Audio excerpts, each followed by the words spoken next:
Bismillahirrahmanirrahim. Assalamualaikum warahmatullahi wabarakatuh. Saya Jarwati Puji Lestari dari kelas 11 Tata Busana SMK Negeri 4 Kepahyang. Di video kali ini, saya akan membawakan ceramah sebagai bentuk tugas bahasa Indonesia yang dibimbing oleh Ibu Rani Pamila.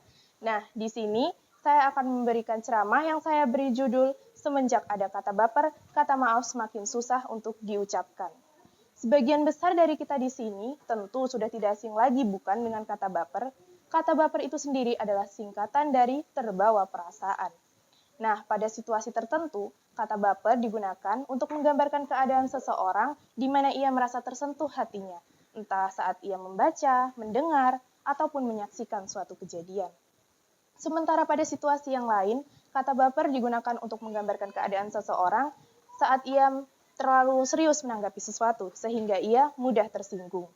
Nah, kata baper dalam situasi yang kedua lah yang akan saya bahas dalam ceramah kali ini. Banyak yang bilang, seharusnya kalau sudah bersahabat lama atau akrab satu sama lain, mau diejek ataupun dibully seperti apapun, kita nggak akan pernah baper atau tersinggung. Benarkah begitu? Bagi saya pribadi sih tidak juga. Justru kita sebagai sahabat yang harus mengerti mana yang pantas untuk dijadikan sebagai bahan bercanda dan mana yang tidak pantas. Enak banget bisa ngebully dengan berlindung di balik kita kan sahabat. Disadari atau tidak, pada dasarnya setiap manusia memang mempunyai sudut pandang yang berbeda-beda. Kita tidak bisa menggunakan apa yang ada dalam diri kita untuk menilai orang lain. Seharusnya kita tidak menyalahkan kadar kesensitifan seseorang. Justru seharusnya kita harus mengukur atau mempertimbangkan kalimat yang akan kita ucapkan sehingga tidak akan pernah menyakiti perasaan orang lain.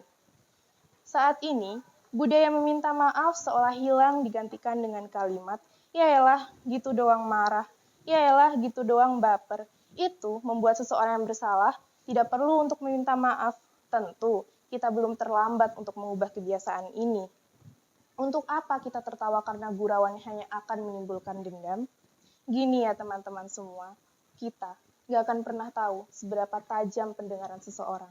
Kita gak akan pernah tahu seberapa kuat hati seseorang. Dan kita juga gak akan pernah tahu seberapa perasa seseorang. Kalau kita sudah tahu kita salah, segera akui lalu minta maaf. Bukan malah berlindung di balik kata baperan atas kesalahan yang sudah terlanjur diucapkan. Maka dari itu, ayo kita sama-sama tumbuhkan lagi budaya meminta maaf. Mungkin hanya itu saja ceramah yang dapat saya sampaikan. Apabila ada kata-kata yang kurang berkenan, saya mohon maaf. Dan kepada Allah saya mohon ampun. Saya akhiri. Wabillahi taufiq wal hidayah. Wassalamualaikum warahmatullahi wabarakatuh.